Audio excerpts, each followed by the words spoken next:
Puis pour nous, la politique agricole, c'était pas de prendre les solutions qu'on avançait, puis de les mettre dans un beau plan d'action.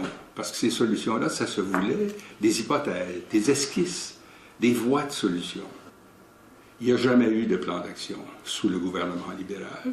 Il y a eu un livre vert qui, vous vous souvenez, devait être déposé à l'Assemblée nationale et faire l'objet de consultations en commission parlementaire. Mais c'était pas une politique agricole. Et puis les observateurs là, les plus attentifs l'ont vu tout de suite. Puis ça restait là, dans le fond. Puis le gouvernement a changé, puis ça restait là. Le Parti québécois est arrivé. Puis il s'est donné une politique de souveraineté alimentaire, mais qui n'est pas une politique agricole non plus. Il y a eu des choses de faites. Il ne faut pas négliger ce qui a été fait. On ne s'en souvient pas toujours, mais il faut les rappeler. Ce qui a été fait, d'abord, il y a eu deux rapports très bien faits qui ont été commandés et qui ont produit des recommandations qui allaient dans le sens de ce que la Commission préconisait. Le rapport Saint-Pierre sur le soutien financier et puis le rapport Ouimet sur la protection du territoire agricole. Ça devait donner des résultats. Remarquons que là encore, il n'y en a pas eu. Pour s'attaquer à des besoins qui étaient un peu criants, comme un plan d'action pour l'horticulture ornementale, un plan d'action pour la culture biologique, un plan d'action pour la culture en serre. Il y a eu un certain nombre de plans d'action comme ça qui ont été déposés et qui ont eu des suites. Il y a eu aussi des changements dans tout ce qui s'appelle la gouvernance de la financière agricole. Puis ça aussi, c'est d'une certaine façon, ça s'inscrit dans le sillage de la Commission. Pensons, pour prendre un exemple qui est encore en cours, au soutien de plus en plus apparent que la Société des alcools apporte aux producteurs québécois de vins spiritueux alcool. On avait recommandé ça parce que c'était la chose qu'il fallait faire pour lancer ce secteur-là sur la voie du développement, dans le fond. Mais on n'a pas encore de plan de match pour l'agriculture, une vision intégrée de ce vers quoi on veut aller, ce qu'on veut faire, les moyens prioritaires à prendre pour s'y rendre. On n'a pas encore ça.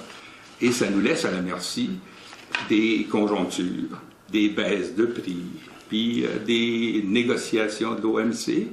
Puis le résultat, c'est qu'on est pris, si on reste là, on est pris pour gérer dans la turbulence. Vous avez lu comme nous dans le dernier numéro de La Vie agricole que le ministre Paradis nous annonçait être en train de relire votre rapport, le rapport Saint-Pierre. Pour vous, c'est de bon augure, j'imagine? Ben, je suis content qu'il le lise, c'est évident. Vous attendez quoi après une lecture comme ça? Ben, moi, je m'attendrais à ce que,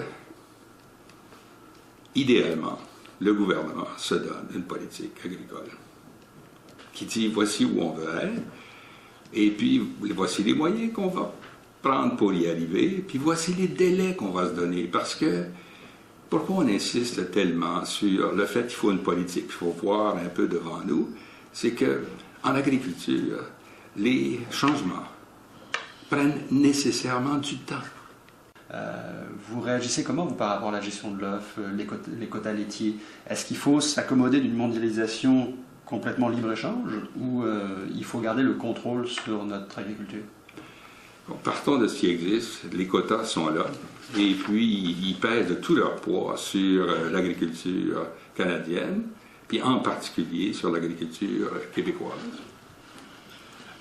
Ça représente des règles de jeu, ça représente un poids financier considérable. Imaginez lever les quotas là.